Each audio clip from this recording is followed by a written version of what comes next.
ಎಲ್ಲರಿಗೂ ನಮಸ್ಕಾರ. ಇವತ್ತು ನಾವು ಒಂದು ವಿಶೇಷವಾದಂಥ ಮೋಟಿವೇಶನ್ ಬಗ್ಗೆ ಮಾತನಾಡೋಣ. ಯಾಕಂದರೆ ಜೀವನದಲ್ಲಿ ಬರೀ ಕಷ್ಟಗಳು ಕಷ್ಟಗಳು ಅಂತ ಹೇಳ್ತಾ ಭಾಳಷ್ಟು ನಿರಾಶೆಯಲ್ಲೇ ಇರ್ತೀವಿ. ನಮಗೇನು ಸಾಧನೆ ಮಾಡೋಕ್ಕಾಗಲ್ಲ, ನಮ್ಮ ಕೈಯಲ್ಲಿ ಏನೂ ಆಗಲ್ಲ ಅನ್ನುವಂಥ ಒಂದು ಮನಸ್ಥಿತಿಯಲ್ಲಿ ನಮ್ಮಲ್ಲಿ ಇರ್ತೀವಿ. ಒಬ್ಬ ವ್ಯಕ್ತಿ ಇದ್ದಾನೆ ನಮ್ಮ ಮುಂದೆ, ಅವನೇ ವಿಶ್ವದ ಶ್ರೇಷ್ಠ ಶೂಟ್ರಿ ಅಂತ ಹೆಸರು ಪಡೆದಂಥ ಕೆರಳಿ. ನೀವು ಹೆಸರು ಕೇಳಿಲ್ಲ ಅಂದರೆ ಒಮ್ಮೆ ವೆಬ್ಸೈಟಲ್ಲಿ ತೆಗೆದು ನೋಡಿ.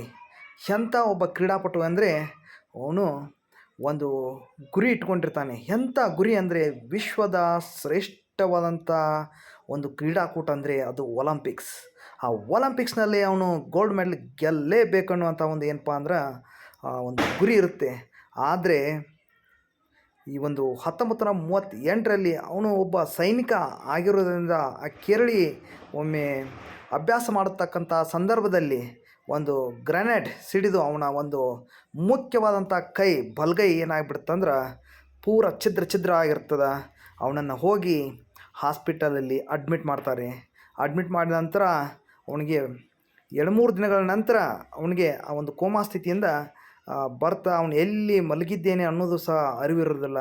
ಆವಾಗ ಎಚ್ಚರವಾದಾಗ ಕೇಳ್ತಾನೆ ಆತನ ಒಂದು ಗೆಳೆಯರನ್ನು, ಸಂಬಂಧಿಕರನ್ನು, ನಾನು ಮತ್ತೆ ಶೂಟಿಂಗ್ ಪ್ರಾಕ್ಟೀಸ್ ಮಾಡಬೇಕು ಅಂಥೇಳಿ.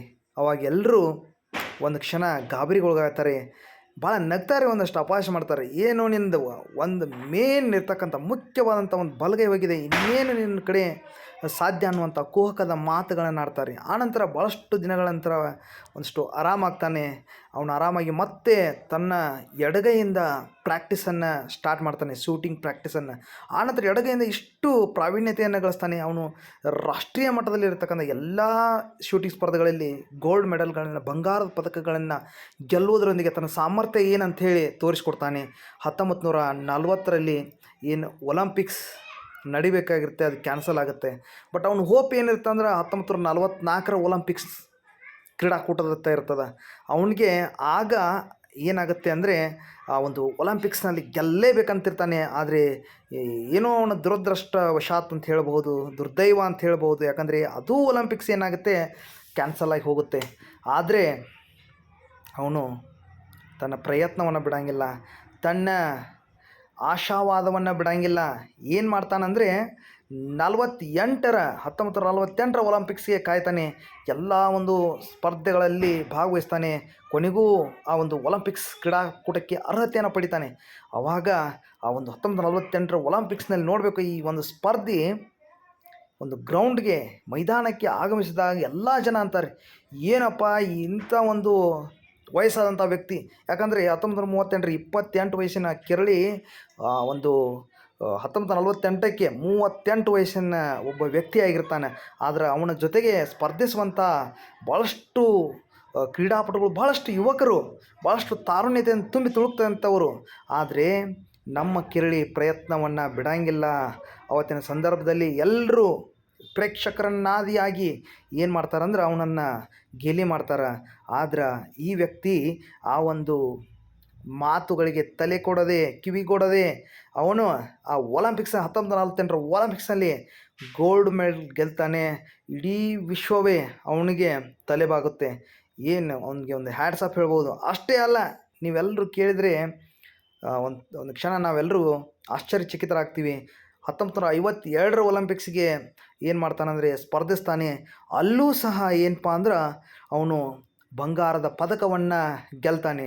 ಆಗ ಇಡೀ ವಿಶ್ವದ ಏನಪ್ಪ ಅಂದ್ರೆ ಮಾಧ್ಯಮಗಳು, ಪತ್ರಿಕೆಗಳು ಅವನನ್ನು ಸಂದರ್ಶನ ಮಾಡ್ತವೆ. ಅವನ ಒಂದು ಏನಪ್ಪ ಅಂದ್ರೆ ಏನು ಇದಕ್ಕೆ ಮುಖ್ಯವಾದಂಥ ಕಾರಣ ಅಂದ್ರೆ ಪ್ರಯತ್ನ ಅಂತ ಹೇಳ್ತಾರೆ.